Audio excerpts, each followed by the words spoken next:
रह करके परम सुख का रसास्वादन करना। तो स्वांतर भाव विरोधिनी व्यवहृति सर्वासनित्यजताम। अब अंतर भाव विरोध में बहुत कुछ है। भोगों की आकर्षण वृत्ति से बच पाना, अभी आप सुन रहे थे भूरी सखी प्रार्थना कर रही, हम प्रार्थना से ही बच सकते हैं।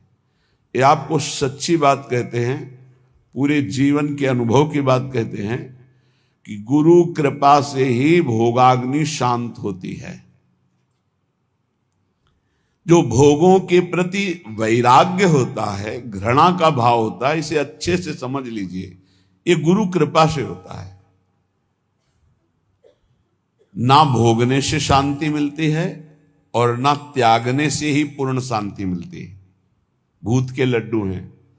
त्याग शब्द पर ध्यान देना, हम वैराग्य या उपरति नहीं कह रहे। त्याग का अर्थ होता है परमार्थ में मैं चल रहा हूं, मुझे नहीं भोगना, पर उसमें सुख बुद्धि है तो अशांत रहता है।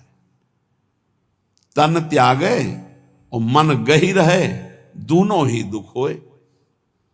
अब अगर भोगे तो ये भूत के लड्डू है नहीं, उसमें सुख है नहीं।